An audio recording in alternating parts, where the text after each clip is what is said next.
हाय दोस्तों, कैसे आप सभी। उम्मीद करता हूँ आप सभी बहुत अच्छे होंगे।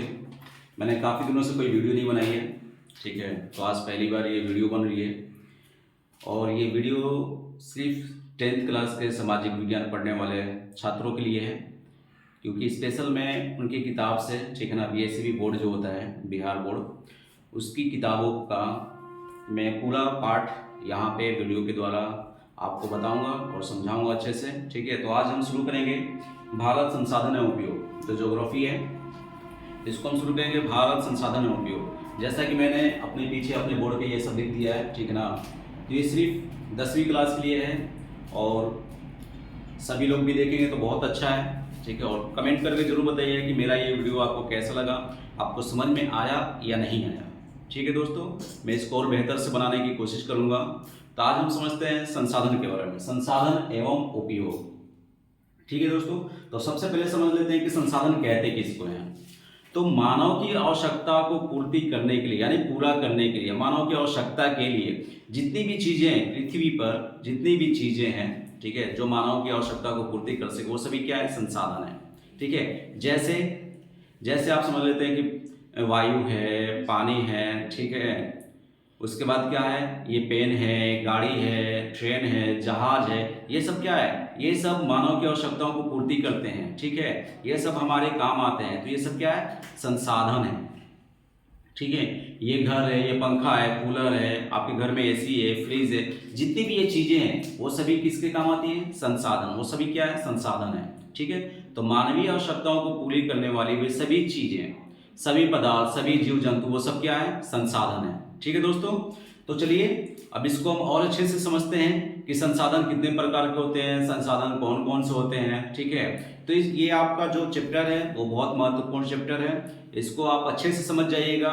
तो इससे रिलेटेड खंड क में बहुत कुछ है देखने को संसाधन से, ठीक है। प्राकृतिक संसाधन आएगा तो और भी बहुत कुछ आएगा, तो सबसे महत्वपूर्ण है ये, और इसको मैं समझाने की बहुत अच्छे से कोशिश करूंगा दोस्तों, ठीक है। तो आप को पसंद आए तो आप ज़्यादा से ज़्यादा इसको शेयर कीजिएगा और लोगों को बताइएगा, और छात्रों को बताइएगा जो 10वीं क्लास में हों, उनके लिए महत्वपूर्ण साबित होगा। बहुत अच्छे से मैं समझाने की कोशिश कर रहा हूँ, ठीक है दोस्तों। तो चलिए समझते हैं इसको। हाय, संसाधनों का वर्गीकरण। पहले क्या है, संसाधनों का वर्गीकरण। तो संसाधनों का वर्गीकरण यानी 3 भागों में इसको बांट दिया गया है। पहला है उत्पत्ति के आधार पर। उत्पत्ति के आधार पर संसाधन 2 प्रकार के होते हैं, कौन कौन से, जैव और अजैव, ठीक है। दूसरा है उपयोगिता के आधार पर। उपयोगिता के आधार पर ये भी 2 प्रकार के हैं, नवीकरणीय और अनवीकरणीय।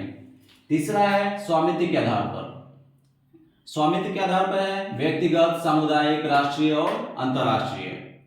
ये संसाधनों का वर्गीकरण है, 3 भागों में बांटा गया है। पहला हो गया, ठीक है, पहला हो गया उत्पत्ति के आधार पर, दूसरा हो गया उपयोगिता के आधार पर, तीसरा हो गया स्वामित्व के आधार पर। अब इसके बाद मैंने यहाँ पे बना रखा है, जो आपके किताब में दे रखा है, यहाँ पे आप देख रहे होंगे कि ये सेम टू सेम मैंने यहाँ पे बनाया संसाधन, संसाधनों का वर्गीकरण, ठीक है। तो एक है प्राकृतिक, एक है मानवीय। प्राकृतिक में आ जाएगा आपका नवीकरणीय, अनवीकरणीय, जो यहाँ पे मैंने बता रखा है, नवीकरणीय और अनवीकरणीय, ठीक है। तो नवीकरणीय में क्या क्या आएगा, जिसे पुनः प्राप्त कर सकते हैं, अभी मैं आपको आगे बताऊंगा, ठीक है। नवीकरणीय में जैसे सतत अथवा प्रवाह, जैसे पवन जल। तो नवीकरणीय में जैव भी आता है, जैव में हो गया प्राकृतिक, वनस्पति, वन्य जीव, ये सब क्या है, जैव, ठीक है। अनवीकरणीय में कुछ धातु होते हैं जिन्हें पुनः प्राप्त कर सकते हैं, लेकिन यह चक्रीय होते हैं, इन्हें दोबारा प्राप्त नहीं कर सकता है, यानी निर्जीव, ठीक है। अनवीकरणीय मतलब हो गया निर्जीव। उसके बाद है दोस्तों मानवीय। तो मानवीय में जैसा आता है, मानव ने जो जो चीजें बनाई हैं, संरचनाएं एवं संस्थाएं, मात्रा एवं गुणवत्ता, तो ये सभी क्या है, प्राकृतिक संसाधन। संसाधन को 2 भागों में बांटा गया है, फिर यहाँ पे संसाधनों का वर्गीकरण भी कर दिया गया है। उसके बाद दोस्तों आप यहाँ पे देख रहे हो कि मैंने ये पिरामिड यानी त्रिभुज टाइप का बना रखा है, ये आखिर किस चीज को दर्शाता है, ठीक है। तो आपकी किताब में भी है, ये आपकी किताब में भी यहाँ पे है। तो ये सभी चीजें जो है, जो संस्थाएं हैं, प्रौद्योगिकी है, जितनी भी तकनीक है पर्यावरण में है, ठीक है, ये सब जो दर्शाता है, ये यही दर्शाता है कि इन सब के बीच में यानी केंद्र में कौन है? मानव है।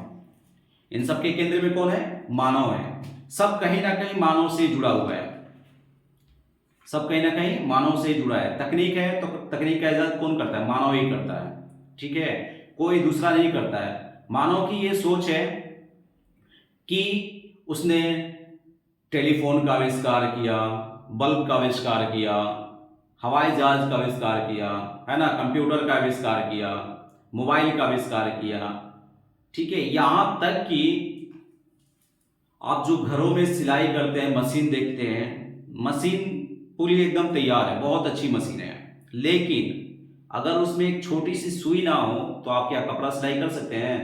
बिल्कुल नहीं, वो मशीन किसी काम की नहीं है, ठीक है। तो ये सब सोच आखिर कहां से आई? ये सब सोच मानव के दिमाग की खोज है कि उसने एक छोटी सी सुई बनाई, सुई से मशीन बनाई, जिससे आज कपड़े हम सिल के पहन रहे हैं। तो ये सब क्या है?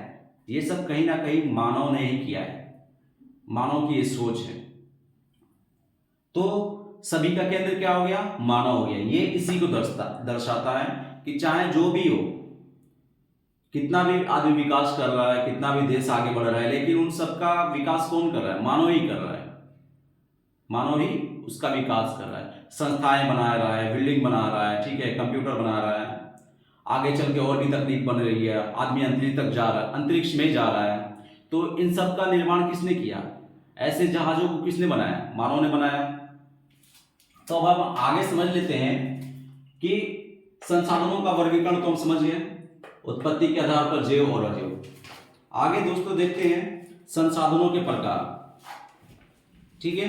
तो उत्पत्ति के आधार पर संसाधन के दो प्रकार होते हैं। उत्पत्ति के आधार पर संसाधन के कितने प्रकार होते हैं? दो। अब हम इनको और अच्छे से समझेंगे, ठीक है। पहले हम इसको समझ लेते हैं, उत्पत्ति के आधार पर जैव और अजैव। जैव किसको कहते हैं और अजैव किसको कहते हैं? तो सबसे पहले हम जैव की बात कर लेते हैं। जैव मतलब सजीव, जैव मतलब सजीव। जैव मंडल में जितने भी पदार्थ पाए जाते हैं, चाहे वो मानव हो, पदार्थ नहीं, जीव, जितने जीव जंतु पाए जाते हैं जिसमें सजीव होने के गुण पाए जाते हैं, जिसमें क्या पाए जाते हैं? सजीव होने का गुण पाया जाता है, वो सभी क्या है?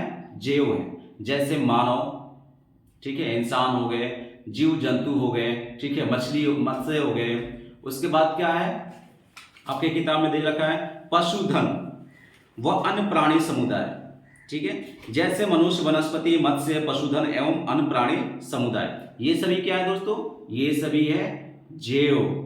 ये सभी क्या है? जैव। तो जैव का मतलब समझ गए? सजीव।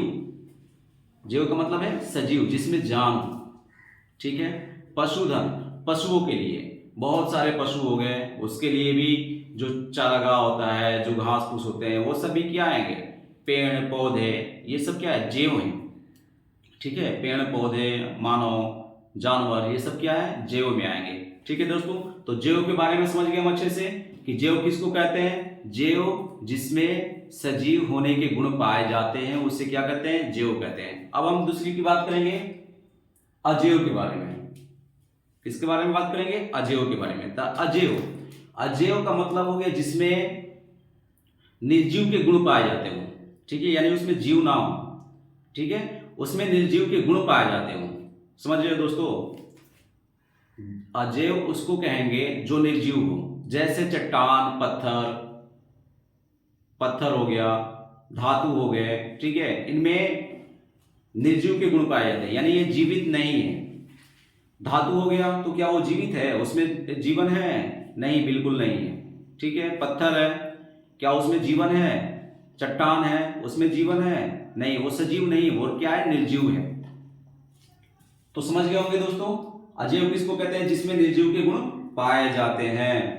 चट्टान, धातु एवं खनिज आदि, ये सब क्या है? निर्जीव है। इन्हें हम किस भाग में रखेंगे? इन्हें हम रखेंगे अजैव में। तो समझ गए होंगे दोस्तों, उत्पत्ति के आधार पर जैव और अजैव के बारे में मैंने बहुत अच्छे से बता दिया कि जैव किसको कहते हैं? जिसमें सजीव के गुण पाए जाते हैं, जैसे मानव, पशुधन, है ना, मत्स्य हो गया, जीव जंतु हो गए, ये सब किस में आ जाएंगे?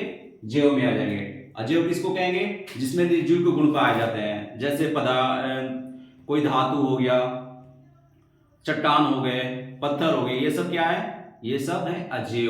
उसके बाद बात करेंगे हम दोस्तों उपयोगिता के आधार पर नवीकरणीय और अनवीकरणीय के बारे में। ठीक है दोस्तों, एक बात कहना चाहूंगा कि आप अपने पास किताब जरूर रखिएगा, क्योंकि मेरे पास स्मार्ट बोर्ड है नहीं, तो मैं यहाँ पे बोर्ड पे जो मेन टॉपिक है उसको लिख करके और उसको सिर्फ समझा सकता हूँ अच्छे से, लेकिन पूरी किताब आपको मैं बोर्ड पे नहीं दिखा सकता। किताब मेरे हाथ में है, लेकिन आप भी अपने पास किताब लेके बैठिएगा तो आपको और अच्छे से समझ में आएगा, बहुत अच्छे से समझ में आएगा। और कमेंट करके जरूर बताइएगा कि अच्छे से समझ में आया या नहीं आया और क्या सुधार कर सकते हैं इसमें, क्योंकि मेरा पहला वीडियो है 10th क्लास का। आप इस पर सजेशन दे सकते हैं कि और इसको बेहतर कैसे बनाया जा सकता है। तो चलिए अब हम देखते हैं नवीकरणीय को। वैसे संसाधन जिन्हें भौतिक, रासायनिक या यांत्रिक प्रक्रिया द्वारा नवीकृत या पुनः प्राप्त किए जा सकते हैं, जैसे सौर ऊर्जा, जल, विद्युत, वन एवं वन प्राणी। सीधा सीधा अर्थ है इसका, वैसे पदार्थ जिन्हें हम दोबारा स्थापित कर सकते हैं या दोबारा इन्हें प्राप्त कर सकते हैं। ठीक है, तो उदाहरण के रूप में इसमें दिया है जल, विद्युत, वन एवं प्राणी। इन्हीं को क्यों दिया है, क्योंकि इन्हें हम दोबारा प्राप्त कर सकते हैं। जल है, जल को दोबारा प्राप्त कैसे कर सकते हैं आप, जल चक्रण नहीं समझेंगे, इसको आसान से समझ लेंगे। जैसे पानी है, पानी को अगर हम फ्रिज में रखेंगे तो किस रूप में बदल जाएगा, बर्फ के रूप में बदल जाएगा ना, ठोस हो जाएगा। और फिर उसको खुली हवा में छोड़ देंगे तो वो पिघलने लगेगा, तापमान की वजह से वो क्या होगा, पिघलने लगा। फिर वो किस में आ जाएगा, पानी के रूप में ही बदल जाएगा, यानी पुनः वो हमें पानी के रूप में मिल जाएगा। समझ में आया आपको, यानी पुनः प्राप्त कर सकते हैं कि नहीं कर सकते उसको। पानी है, पानी को आपने बर्फ के रूप में जमा दिया फ्रिज में, और उसको कुछ देर के लिए अगर आप छोड़ देते हैं, खुली हवा में छोड़ देते हैं, तो धीरे धीरे तापमान की वजह से गर्म होकर के वो क्या होगा, पूरा पिघल जाएगा। तो जैसा आपने पानी फ्रिज में रखा था वैसा ही पानी आपको दोबारा वापस मिल जाएगा। समझ में आ रहा है आपको। वैसे ही पवन है, वायु है, पवन से हम लोग ऊर्जा बना लेते हैं, पवन से ऊर्जा भी बनती है। जल है, जल से भी ऊर्जा बनती है।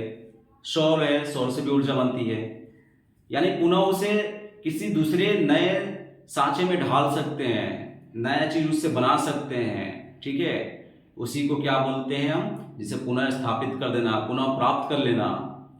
समझ में आ रहा है दोस्तों। तो नवीकरणीय का मतलब हो गया कि उसको कुछ नया रूप दे देना, फिर उसे वैसा ही प्राप्त कर लेना, जैसे पानी को बर्फ का रूप दे करके फिर पानी प्राप्त कर लेते हैं। समझ में आ रहा है आपको। अब दूसरा हम समझ लेते हैं अनवीकरणीय। अनवीकरणीय मतलब क्या, यहां पे हो गया नवीकरणीय मतलब जिसको हम दोबारा प्राप्त कर सकते हैं, और अनवीकरणीय मतलब हो गया जिसे हम दोबारा प्राप्त नहीं कर सकते।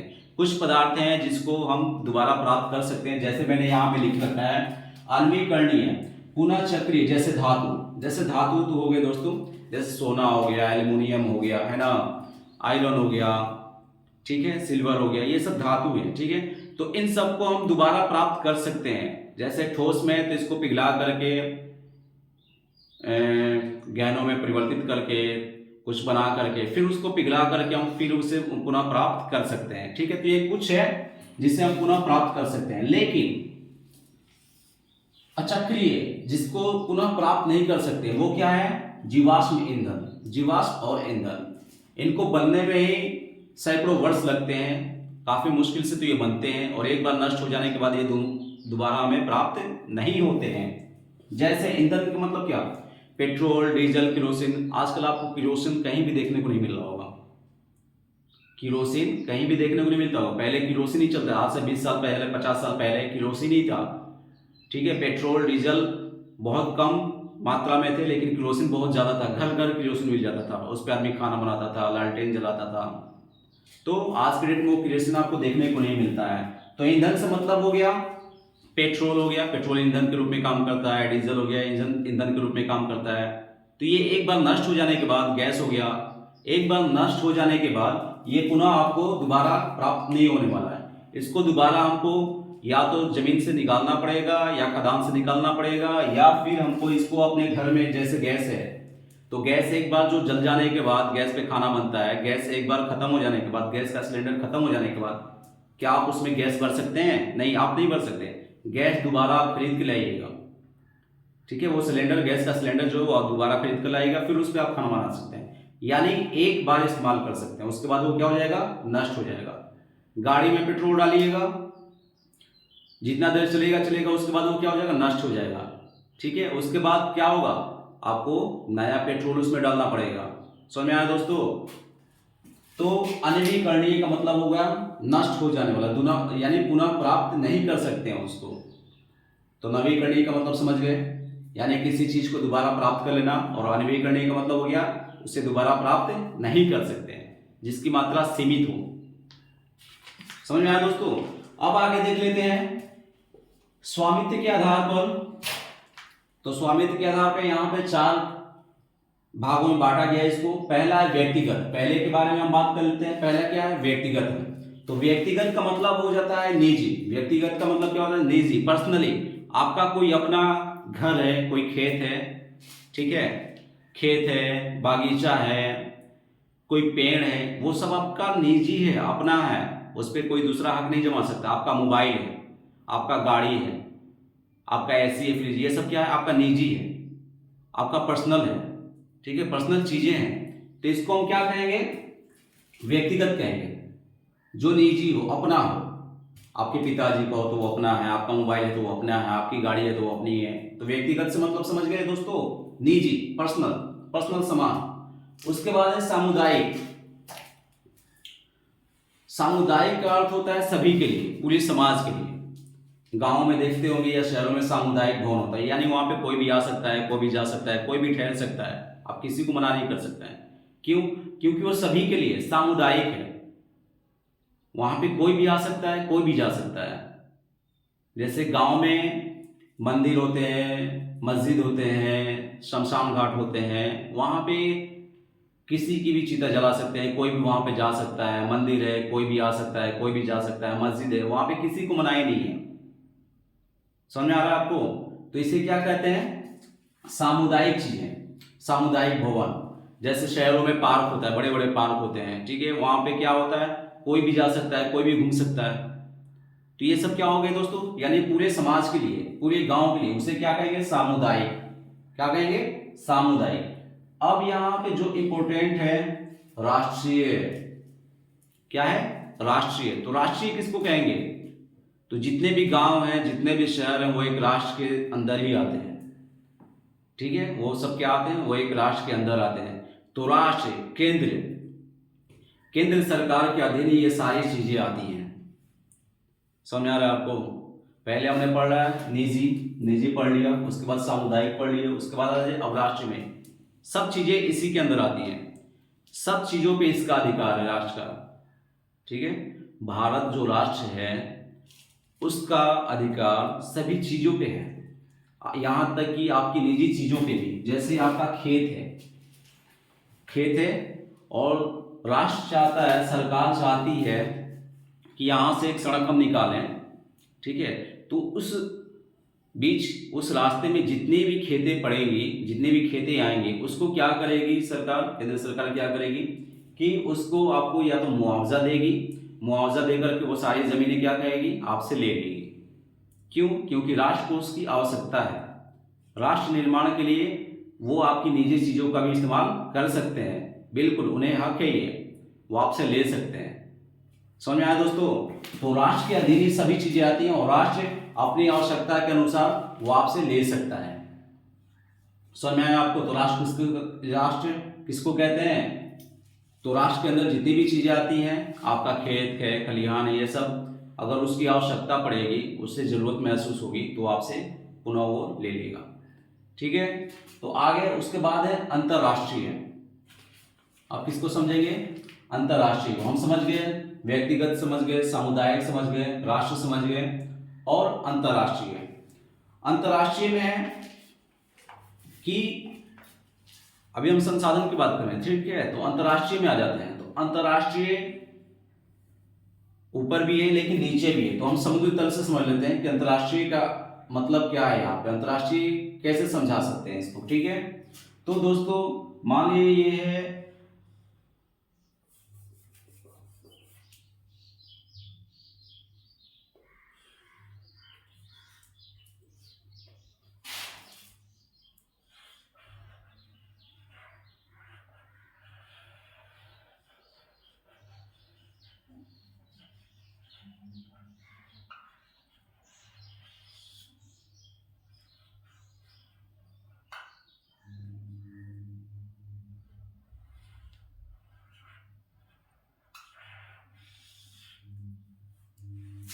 क्या दोस्तों, भारत, ठीक है।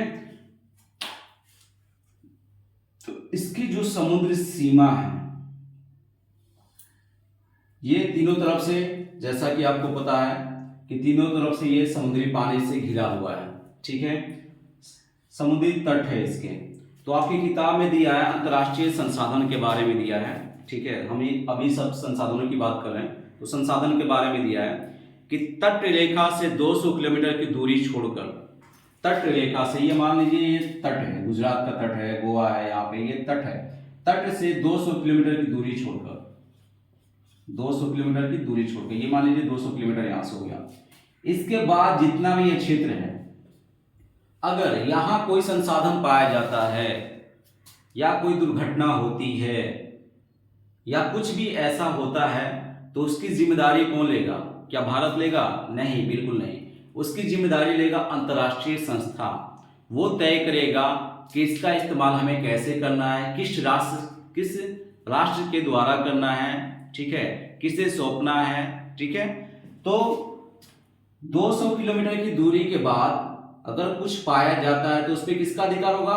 अंतर्राष्ट्रीय संस्था का होगा। लेकिन 200 किलोमीटर के अंदर जितनी भी चीजें पाई जाएगी, कोई भी संसाधन पाया जाता है, कुछ भी होता है, कोई भी जीवाश्म पाया जाता है, तो वो किसके अधीन आएगा? वो भारत सरकार के, यानी राष्ट्र के अधीन आएगा। वो राष्ट्र के काम में आ सकता है, राष्ट्र उसे इस्तेमाल कर सकता है, उपयोग कर सकता है। समझ में आया दोस्तों? अंतर्राष्ट्रीय का मतलब यानी समुद्र तट से 200 किलोमीटर की दूरी के बाद कोई भी संसाधन पाया जाता है तो उस पर अंतर्राष्ट्रीय संस्थाएं जो होती हैं उनका अधिकार होगा। समझ में आया आपको यहाँ पे अच्छे से? तो और 200 किलोमीटर के अंदर जितनी भी संसाधन पाए जाएंगे, चाहे वो जीवाश्म हो, चाहे वो कुछ भी हो, उस पर राष्ट्र का अधिकार होगा, राष्ट्र की जवाबदेही होगी, राष्ट्र का पूरा, उस पर अगर कोई दुर्घटना होती है तो इसका जवाब कौन देगा? वो राष्ट्र देगा। लेकिन 200 किलोमीटर के बाद राष्ट्र की जवाबदेही नहीं होगी, वो अंतर्राष्ट्रीय संस्था तय करेगी कि इसका हमें क्या करना है। समझ में आ गया दोस्तों? तो यहाँ पे हमने बहुत अच्छे से समझ लिया कि संसाधनों का वर्गीकरण जो है उत्पत्ति के आधार पर जैव और अजैव समझ गए, सजीव और निर्जीव के गुण जिसमें पाए जाते हैं, उपयोगिता के आधार पर नवीकरणीय और अनवीकरणीय। नवीकरणीय मतलब जिसको हम पुनः प्राप्त कर सकते हैं, नई स्थिति में किसी नए चीजें में उसे बदल सकते हैं और फिर पुनः उसे वापिस उसी स्थिति में हम पा सकते हैं, ठीक है। उसके बाद है अनवीकरणीय, जिन्हें हम पुनः प्राप्त नहीं कर सकते हैं, जैसे धातु हो गए, जीवाश्म ईंधन हो गए। उसके बाद है स्वामित्व के आधार पर। तो स्वामित्व के आधार पर 4 प्रकार के होते हैं: व्यक्तिगत संसाधन, सामुदायिक संसाधन, राष्ट्रीय संसाधन और अंतर्राष्ट्रीय संसाधन। इसको भी हम बहुत अच्छे से समझ गए। तो चलिए दोस्तों, अब आगे इसको हम देख लेते हैं और थोड़ा सा संसाधन नियोजन। नहीं, उससे पहले ये आपका विकास के स्तर पर भी संसाधन को 4 भागों में वर्गीकृत किया गया है। विकास के आधार पर संसाधन को कितने वर्गों में वर्गीकृत किया गया है? 4 भागों में। इसमें आपका संभावित संसाधन, पहला क्या है? संभावित संसाधन। तो दोस्तों मैं आपको बता देता हूं कि संभावित संसाधन किसको कहते हैं। संभावित संसाधन वैसे संसाधन को कहते हैं जिन्हें हम भविष्य में उपयोग कर सकते हैं, भविष्य में आवश्यकता के अनुसार उसे उपयोग कर सकते हैं, उसे हम क्या कहेंगे? संभावित संसाधन। जैसे आपकी किताब में दिया है कि जिसे उपयोग में लाए जाने की संभावना रहती है, भविष्य में जिसे उपयोग में लाए जाने की संभावना रहती है, इसका उपयोग अभी तक नहीं किया गया है। जैसे हिमालयी क्षेत्र का खनिज, जिनका उत्खनन अधिक गहराई में होने के कारण दुर्गम एवं महंगा है। संसाधन का हमें जानकारी है कि वहां पे संसाधन है, लेकिन उसका उपयोग नहीं कर पा रहे हैं अभी। उसका उपयोग महसूस होगा तो हम भविष्य में जरूर करेंगे, ठीक है। तो ये सब क्या है? संभावित संसाधन, यानी भविष्य में इसका संभव है कि हम उपयोग इसका करें। उसके बाद है विकसित संसाधन। उसके बाद क्या है? विकसित। विकसित से अर्थ यही है कि जिसका विकास हो चुका है, जिसके बारे में पूरी जानकारी हो, ठीक है, जिसके बारे में हम सब कुछ जानते हैं, जिसका विकास हो चुका है। ऐसे संसाधन जिनका सर्वेक्षण उपरांत उपयोग हेतु मात्रा में गुणवत्ता का निर्धारण हो चुका है। पूर्व में भी यह बताया जा चुका है कि संसाधनों का विकास तकनीक और उनकी संभाव्यता पर निर्भर है। तो इनका विकास हो चुका है, इनकी मात्राएं हमको पता है और इनको भविष्य में हम इस्तेमाल कर सकते हैं। अब अगला है दोस्तों भंडार संसाधन। भंडार संसाधन किसको कहते हैं? ऐसे संसाधन पर्यावरण में उपलब्ध होते हैं तथा मानवीय आवश्यकताओं की पूर्ति में सक्षम हैं। ऐसे संसाधन क्या है? उपलब्ध तो है, पर्यावरण में उपलब्ध हैं और मानवीय आवश्यकताओं की पूर्ति में सक्षम भी हैं। उपयोग होती उपयोग प्रौद्योगिकी के अभाव में इन्हें केवल भंडारित के रूप में देखा जा सकता है। जैसे कोई पदार्थ है, उसके बारे में हम जानते हैं कि उसका भंडार बहुत ज़्यादा है, ठीक है, लेकिन उसका इस्तेमाल हम नहीं कर पा रहे हैं, या तो ऐसी तकनीक नहीं है जिसके कारण हम उसका इस्तेमाल नहीं कर पा रहे हैं। जैसा कि इसमें दिया है, उदाहरणार्थ जल हाइड्रोजन एवं ऑक्सीजन का यौगिक है। जल हाइड्रोजन और ऑक्सीजन के क्या है? यौगिक है। तो जल से हम क्या हाइड्रोजन को अलग कर सकते हैं, ऑक्सीजन को अलग कर सकते हैं? ऐसी तकनीक नहीं बनी है कि उसको हम हाइड्रोजन से अलग कर सके। अगर ऐसी तकनीक बन जाएगी तो हाइड्रोजन से हम बहुत सारे काम ले सकते हैं। समझ में आया दोस्तों? वैसी तकनीक नहीं है। हाइड्रोजन एक बहुत महंगा गैस है, ठीक है, हाइड्रोजन क्या है? बहुत महंगा गैस है और वैसी तकनीक नहीं है जिससे हम इसको अलग कर सकें। तो ये क्या है? भंडार, यानी इसका भंडार तो बहुत है, जल का भंडार बहुत है, लेकिन हम उसका इस्तेमाल सही ढंग से नहीं कर पा रहे हैं। वैसी तकनीक नहीं है जिसको हम जल से हाइड्रोजन को हम बाहर निकाल करके उसका इस्तेमाल कर सकें। अब आगे है संचित कोष। तो संचित कोष का अर्थ यही है दोस्तों कि नदी जल भविष्य में जल विद्युत उत्पन्न करने में उपयुक्त हो सकते हैं। इसका उपयोग अत्यंत ही सीमित है। जो संचित है, नदी, तालाब में, पोखर में, जंगलों से बहता हुआ, जो पहाड़ों से बहता हुआ जो पानी आता है, जो जल आता है, वो एक जगह इकट्ठा होकर वो संचित है। समझ में आया आपको? एक जगह क्या है? वो संचित है, इकट्ठा है। उसका उपयोग हम भविष्य में कर सकते हैं। उसका उपयोग हम क्या कर सकते हैं? भविष्य में कर सकते हैं। ऐसे संसाधन वन में या बांधों में जल के रूप में संचित हैं। साफ यहाँ पे लिखा हुआ है, ऐसे संसाधन वन या बांधों में जल के रूप में संचित है। इसका उपयोग हम आगे कर सकते हैं, जल विद्युत में कर सकते हैं। जल से क्या बना सकते हैं? विद्युत बना सकते हैं। तो ये हो गया दोस्तों आपका संचित कोष। अब संसाधन नियोजन क्या है? आगे है इसमें संसाधन नियोजन। संसाधन नियोजन का अर्थ क्या है दोस्तों? तो देखिए, किसी भी देश के लिए जो संसाधन होता है ना, वो एक रीढ़ की हड्डी का काम करता है, ठीक है। रीढ़ की हड्डी समझ रहे हैं यहाँ पे? अगर ये टूट जाए तो आदमी फिर खड़ा नहीं हो पाता है। और जिस राष्ट्र में, जिस देश में अगर संसाधन प्रचुर मात्रा में है, भरपूर मात्रा में है, बहुत ज़्यादा मात्रा में है, तो वो देश उन्नति करता है, वो राष्ट्र क्या होता है? उन्नति करता है उन संसाधन की बदौलत। अगर किसी देश में पेट्रोलियम बहुत ज़्यादा है, तो देश क्या गरीब रहेगा? जी नहीं, बिल्कुल नहीं, वो और उन्नति करेगा, वो अमीर रहेगा। किसी देश में, किसी राष्ट्र में बहुत ज़्यादा धातुएं पाई जाती हैं, जैसे सोना हो गया, सिल्वर हो गया, गोल्ड, ये सब अगर धातुएं पाई जाती हैं तो क्या वो देश कभी गरीब रहेगा? नहीं, बिल्कुल नहीं, वो बहुत अमीर देश होगा। क्यों? क्योंकि उसके पास उन धातुओं का भंडार है, उन संसाधनों का भंडार है, इसलिए वो क्या करेगा? उन्नति करेगा, तरक्की करेगा। तो किसी भी देश का जो संसाधन होता है वो क्या होता है? मेरुदंड होता है, रीढ़ की हड्डी होता है, ठीक है दोस्तों। तो राष्ट्र के विकास के लिए आवश्यक होता है संसाधन नियोजन। क्या है? किसी भी राष्ट्र के विकास के लिए आवश्यक होता है। भारत जैसे देश के लिए तो यह अपरिहार्य है, जहां संसाधन की उपलब्धता में अत्यधिक विविधता के साथ साथ सघन जनसंख्या व्याप्त है। यहाँ कई ऐसे प्रदेश हैं जो संसाधन संपन्न हैं। हमारे भारत में जो है कई ऐसे राज्य हैं जिनमें संसाधन है, और कई ऐसे राज्य भी हैं जहाँ पे संसाधन नाम मात्र है, यानी वहाँ पे संसाधन बिल्कुल भी नहीं है। जैसे अपने बिहार को ले लीजिए। बिहार में क्या क्या है भाई? तो बिहार में चूना पत्थर है, पाइलाइट है, खनिज है, ये बिहार को थोड़ा सा धनी बनाते हैं, ठीक है। और हमारे झारखंड में चले जाइए, वहाँ पे कोयला आपको मिलेगा, झारखंड में क्या है, कोयला है। और भी कई राज्य हैं जहाँ पे कोई संसाधन नहीं है। राजस्थान में सौर ऊर्जा के साथ साथ पवन ऊर्जा की प्रचुरता है।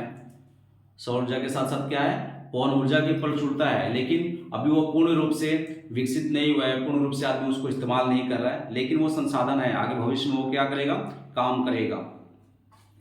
परंतु यह राज्य जल संसाधन की दृष्टि से अति निर्धन है, लेकिन उसके पास पवन ऊर्जा है, लेकिन वो जल से क्या है, राजस्थान जैसा आप जानते हैं कि भारत का सबसे बड़ा रेगिस्तान वहाँ पे राजस्थान में है ना, तो वो वहाँ पे पानी की बहुत कमी है। कई कई किलोमीटर दूर जा करके पानी लाना पड़ता है, कुएं से निकाल कर पानी लाना पड़ता है। तो राजस्थान हमारा एक ऐसा राज्य है जहाँ पे पानी की बहुत ज़्यादा कमी है।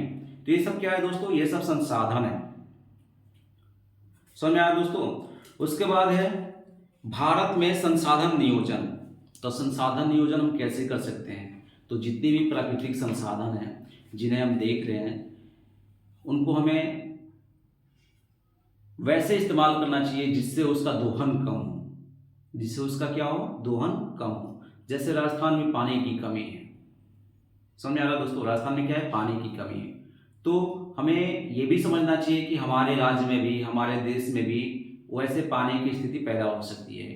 अगर हम उस पानी का, उस जल का सही से इस्तेमाल ना करें, उसका ज़्यादा दोहन करेंगे तो उसकी कमी एकदम होगी, 110% होगी। आप इतना समझ जाइए कि पृथ्वी पर 71% पानी है, लेकिन वो पानी पीने लायक थोड़ी ना है, वो समुद्री पानी है। हमारे पास पीने लायक पानी बहुत कम मात्रा में है, यानी 1% मान लीजिए, 1 से 2% मान लीजिए, लेकिन वो 1 से 2% भी जो पानी है, वो जो मीठा पानी है, वो नदी, तालाब, पोखर में है, हमारे पास नहीं है। हमारे पीने लायक जो पानी है वो 0.03% है। तो इसी पानी से, जो मीठा पानी है 0.03%, जो शुद्ध पानी है, प्योर पानी, इसी पानी से हम क्या करते हैं दोस्तों, इसी पानी से हम नहाते हैं, हद से ज़्यादा नहाते हैं। आज सभी के घरों में समरसेबल है, मोटर है, इससे गाड़ियों को हम धोते हैं।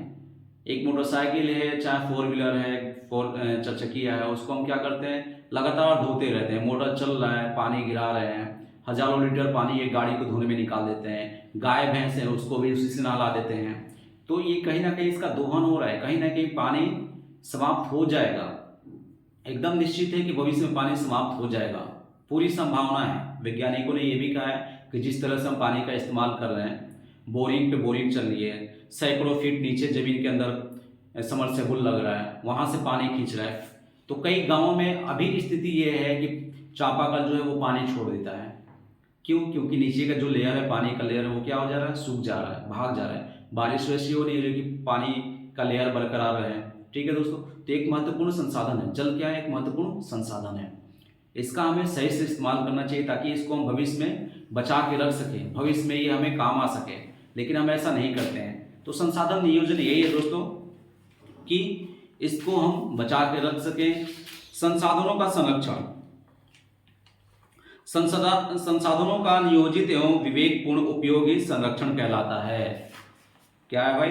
संसाधनों का नियोजित एवं विवेकपूर्ण उपयोग ही संरक्षण कहलाता है। जैसे कि अभी मैंने बताया कि पानी का इस्तेमाल हमें अच्छे तरीके से करना चाहिए, जितनी आवश्यकता हो उतना ही इस्तेमाल करना चाहिए।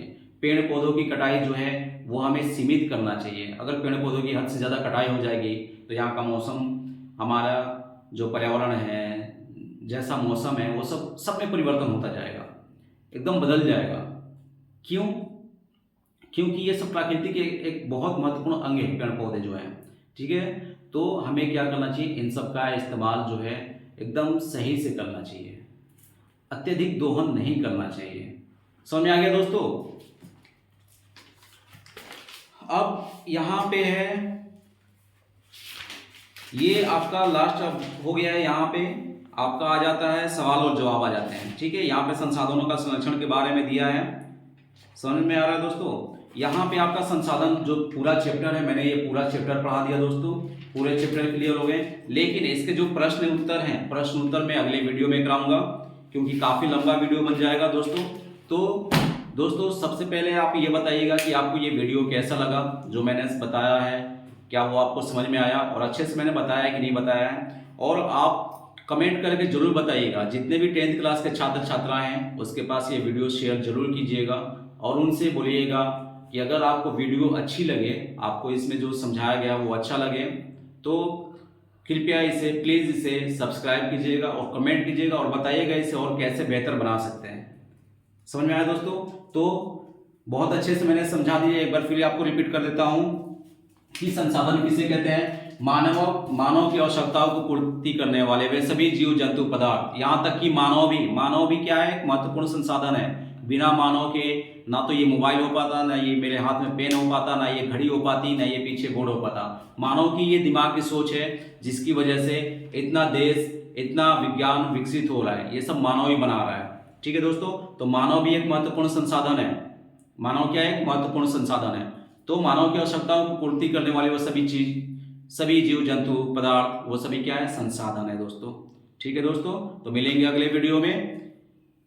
चलिए।